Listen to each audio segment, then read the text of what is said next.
when you want to succeed as bad as you want to breathe. Let me tell you something real. Success isn't about luck. It's not about talent. It's about grit. It's about how bad you want it. Desire must be intense. Success begins in the mind. It starts with desire, not a casual wish, not a daydream, but an all-consuming hunger. The kind of desire that keeps you up at night. The kind that wakes you up before the alarm. The kind of fire that doesn't flicker when the winds of failure blow. It's not enough to say you want something, so you want something. Everyone says they want to be successful. Everyone says they want to live their dream. But the truth is, most people don't want it badly enough. When you really want to succeed, it becomes part of your DNA. It shapes how you think, how you move, how you breathe. It influences every decision you make. You stop negotiating with your goals. You stop giving yourself a way out. You start asking, what's it going to take? And you do exactly that, whatever it takes. There's no backup plan, no exit strategy, just forward motion. That's the intensity required to chase greatness. Think about what happens when you can't breathe. Your body panics. Your brain screams for air. Nothing else matters. Your phone, your job, your relationships, none of it. All you want is that next breath. That's how bad you have to want success. When the only thing that matters in the world is making it happen, then you're on the right track. That intensity is what fuels champions. That hunger is what creates world-class performers, innovators, and leaders. This level of desire separates the committed from the curious. Curious people show up when it's easy. They put in effort when the weather's nice, when the mood is right, when the schedule is clear. But committed people, they show up no matter what. They show up when they're tired, when they're broke, when they're doubted. They show up through the storms, through the rejections, through the silence.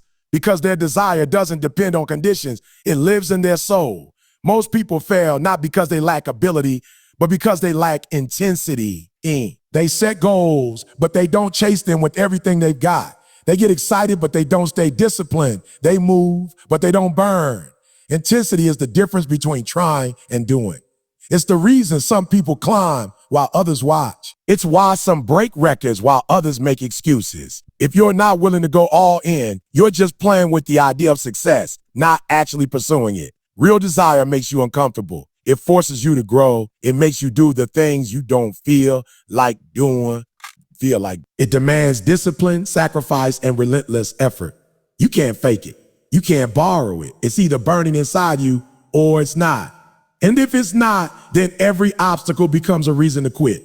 But when your desire is intense, every obstacle becomes a reason to push harder. You'll know your desire is real when people tell you to slow down, but you can't. When friends stop understanding your hustle and you keep moving. When the results don't show up right away, but you stay locked in. When it's 3 a.m. and you're still working, not because someone told you to, but because your heart won't let you rest. That's the level of intensity that changes lives. That's the desire that makes the impossible look possible. That's what it means to want it as bad as you want to breathe. Talk is cheap. Action wins everywhere you look. People are talking. They talk about goals. They talk about dreams. They talk about becoming successful, rich, famous, fulfilled. They post quotes, make vision boards, tell their friends, write plans. But talking doesn't bring results. Speaking about success and achieving success are two different things, and the space between them is filled with action. Talk is easy. It costs nothing. It requires no discipline, no sacrifice, no pain.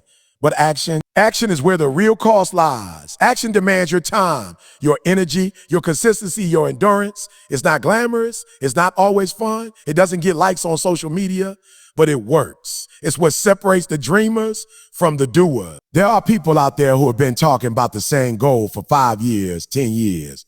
They say, I'm going to do this or just wait till next year. Or as soon as I get the time, I'll start. But the truth is, they're stalling. They're hiding behind their words because it's safer than doing the work. It's easier to sound motivated than to be disciplined. It's easier to make promises than to follow through. Action doesn't care how motivated you feel. It doesn't care how many people believe in you. It doesn't care how perfect the plan is.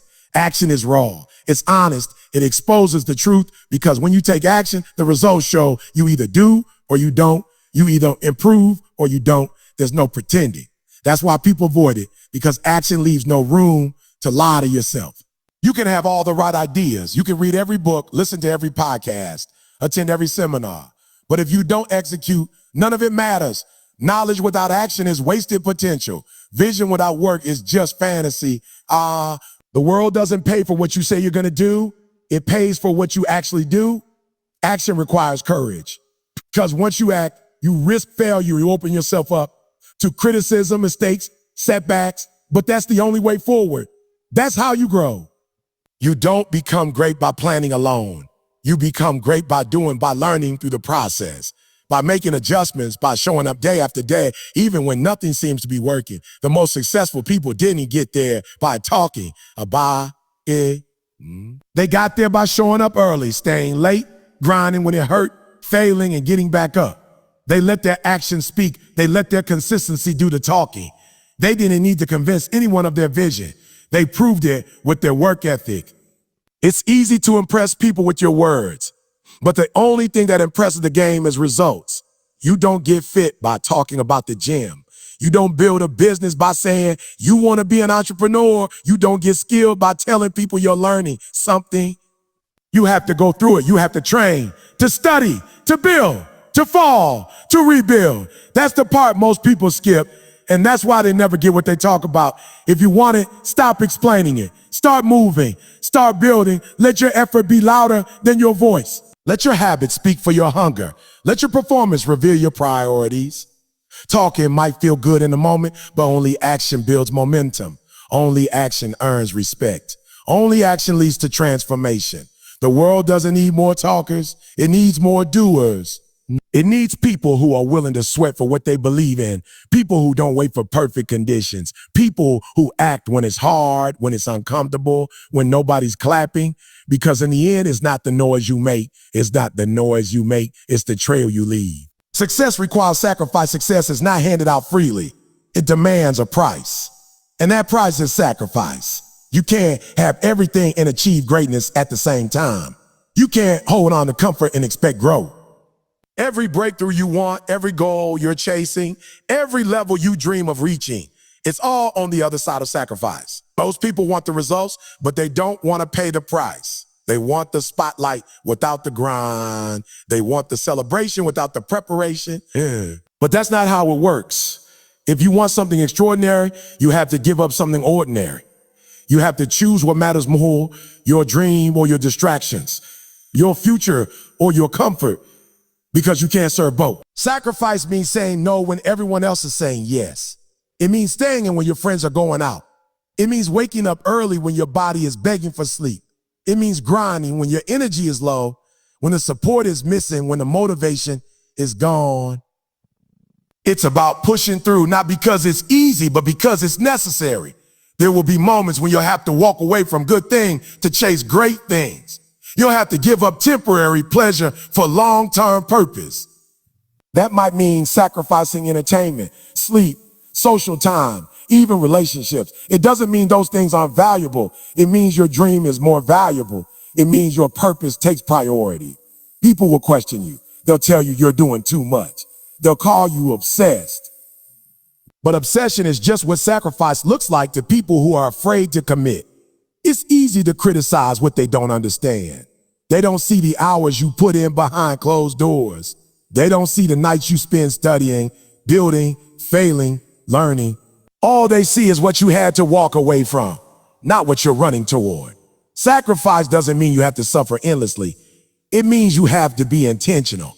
It means choosing what's hard now so life can be easier later. It means putting in work while others sleep. It means making investments into your future that nobody else will make for you. Because the truth is, if you're not willing to sacrifice for your dream, you will end up sacrificing your dream. There's a reason not everyone makes it. There's a reason most people stay average.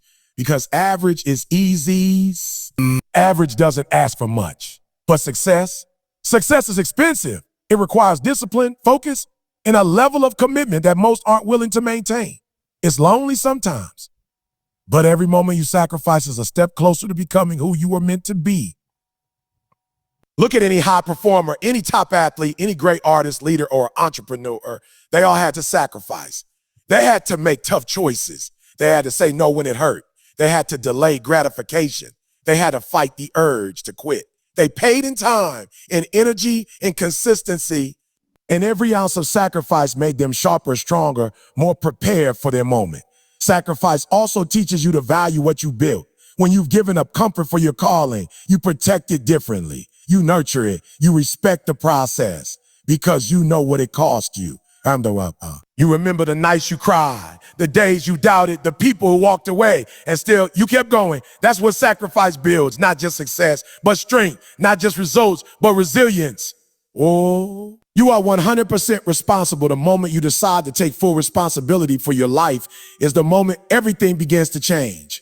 Not 50%, not 90%, 100%. That means no more blaming, no more excuses, no more waiting for someone else to fix things.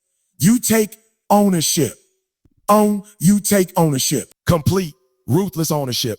Every failure, every setback, every missed opportunity, you face it head on, not with guilt, but with power. Most people live their lives pointing fingers. They blame the government, their parents, the system, the economy, their boss, their partner, their past. It's always someone else's fault. That mindset might feel comfortable, but it's poison. Because as long as you believe someone else is responsible for your success or failure, you give away your power. You hand over control and you stay stuck. You can't grow if you're always defending your current position. You can't move forward while holding on to the idea that you're a victim of your circumstances. The truth is, life is not fair. People will disappoint you. Things will go wrong. But none of that gives you permission to give up responsibility. You can't control what happens to you, but you can always control how you respond. And your response is everything. Responsibility is freedom, because when you own everything, you can change anything. You stop waiting for permission. You stop waiting for someone to rescue you. You become the author of your story. You decide how this chapter ends. That's what high performers do. They don't sit around hoping for luck. They create their own outcomes. They take initiative. They act, adjust, and act again.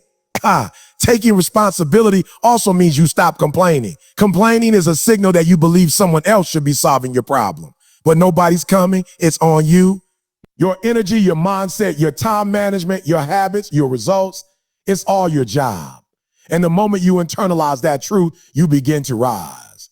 Because now, instead of waiting for change, you become the change. It's easy to say, I can't because of my past. But your past doesn't get to decide your future. You do. It's easy to say, I would if I had more support. But the truth is, nobody is supposed to believe in you more than you believe in yourself. Support is a bonus. Responsibility is the requirement. Because when it's your dream, your goal, your mission, then it's your job to make it happen. Owning your mistakes is part of being responsible. When you mess up, you admit it, you learn from it, you grow. You don't hide behind excuses or pretend like nothing happened. You step into discomfort. Because growth lives in accountability. Leaders own the outcome, even when it's ugly. Winners don't blame. They reflect, adjust, and come back stronger. Responsibility means managing your choices with intention, how you spend your time, what you feed your mind, who you allow in your circle, what you tolerate, what you prioritize. All of these are decisions, and every decision is shaping your future. You are where you are today because of the choices you made yesterday, and where you go tomorrow depends on the decisions you make today. It's not about perfection. It's about awareness. When you stop running from responsibility, you begin to notice your patterns. You see where you're sabotaging yourself. You see where you're avoiding effort. You become aware of your tendency, and once you're aware, you can change. That's what gives you power, the power to grow, the power to improve, the power to win, not because everything is easy, but because you refuse to let anything stop you from doing your part. Consistency is everything. Success is not created by a single moment of brilliance. It's built through relentless, repeated action. And one day of hard work will not change your life, but 1,000 days of discipline, focused effort will. Consistency is the bridge between goals and results. It is what separates the inspired from the accomplished, the motivated from the unstoppable. Anyone can be great for a day. Anyone can show up when they feel like it. Anyone can do the work when it's easy or exciting. But that's not what creates transformation. The real difference makers are the ones who keep going when the motivation fades. The ones who show up regardless of how they feel. The ones who work not because of the mood they're in, but because of the mission they're on. Consistency is the invisible force behind every achievement. It's not flashy. It doesn't always get applause, but it delivers results.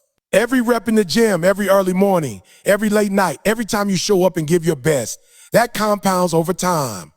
Each action might seem small, but together they build momentum. And once you build momentum, you become unstoppable. People overestimate what they can do in a day and underestimate what they can do in a year with consistent action.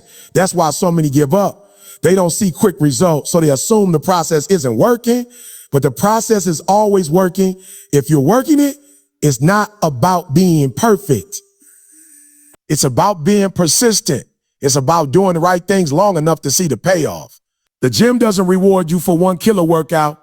It rewards you for showing up 5 days a week for 6 months straight. Your business doesn't grow from one brilliant idea. It grows from showing up every day, solving problems, learning from mistakes, and adapting. Relationships aren't built in one deep conversation. They're built through daily attention, honesty, and effort. Every area of life responds to consistency. Consistency also builds trust in yourself. Every time you follow through on your promises, every time you push through resistance, you're proving to yourself that you can rely on you. And that kind of self-trust is powerful. It creates confidence, discipline, and resilience. You don't need motivation when you built the habit of consistency. You just move. You execute. You do the work because it's who you are. Discipline and consistency go hand in hand. Discipline is what gets you started, but consistency is what keeps you going, even when the results aren't visible. Even when no one's clapping, even when you doubt yourself. You keep going because you understand that the breakthrough doesn't come from a single action. It comes from stacking effort over time. People often look at successful individuals and think they're lucky or gifted. What they don't see is the years of daily effort, the boring repetitions, the thousands of hours spent mastering their craft. Behind every overnight success is a decade of consistency. It's the boring stuff that builds greatness. Waking up early, studying when you'd rather relax, practicing when you're tired, working when it's inconvenient. That's the grind. That's what it takes. There's no shortcut to mastery. There's no hack for becoming great. There's only the path, and the path demands consistency. It demands that you show up day after day, doing the work, refining the process, growing bit by bit. Results don't come in waves, they come in layers. Each day you work is another layer added. Over time, those layers create something powerful, something permanent, something undeniable. Pain is part of the process. You can't escape pain if you're chasing greatness. It's not optional. It's not a glitch in the system. It's built into the journey. Pain is the price of growth.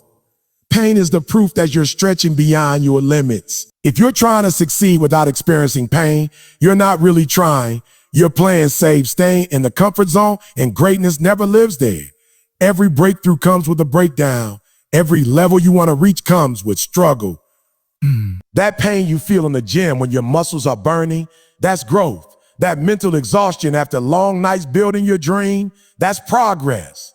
That sting of rejection when your idea gets shut down, when your effort gets overlooked, when your sacrifices seem invisible, that's the fire you have to walk through. Because on the other side of pain is purpose. On the other side of pain is strength. On the other side of pain is the version of you that's capable of holding the success you're working for. Pain isn't just physical. It's emotional. It's mental. It's spiritual. It shows up in doubt, in frustration, in fear, in fatigue, in the quiet moments when no one is watching. And you ask yourself, is this even worth it? In those moments, that's where champions are made. That's where you either tap out or level up. Because the pain is real, but so is the transformation that comes from it. Too many people quit when it hurts. They walk away when it gets uncomfortable. But discomfort is where the magic happens. Pain is the signal that you're doing something that matters. If it didn't hurt, it wouldn't change you. You would. If it was easy, everybody would have it. The struggle you're in today is building the strength you'll need tomorrow. Not just to get the prize, but to keep it. Pain also teaches you what you're made of. It reveals your grit, your commitment, your character. Anybody can smile when things are smooth. Anybody can grind when everything is going their way. But when the pressure's on, when the storm hits, when your back is against the wall, that's when your true self shows up. Will you keep moving when it's easier to stop? Will you stay disciplined when it's tempting to break? Will you rise even when you're tired, hurting, and overlooked? Some of the most successful people in the world carry scars you'll never see. Not just physical ones, but emotional, mental ones too. They've been betrayed, broken, and buried. But they kept going. They used the pain as fuel. They didn't just survive it. They built something out of it. That's what you've got to do. You don't run from the pain. You learn from it. You grow through it. You use it. Pain builds resilience. Every time you go through it and keep going, you get tougher. You get smarter. You get wiser. You develop a tolerance for pressure, a focus that doesn't waver when things fall apart. And that kind of resilience can't be taught in a classroom. It can't be bought or faked. It's earned through the grind, through the tears, through the lonely nights when quitting feels easier than continuing. You've got to understand that the pain is not there to break you. It's there to make you. It's a test of how bad you want it. It's life's way of asking, are you serious about this? And how you respond to that pain determines whether you rise or remain. You can't dodge it. You can't shortcut around it. You got to go through it. And when you do, when you embrace it, when you lean into the fire and keep walking, that's when the transformation begins. That's when the shift happens. That's when you start becoming the person who's not just dreaming about success, but earning it through every drop of sweat, every tear, every setback, every single ounce of pain that you refuse to let stop you.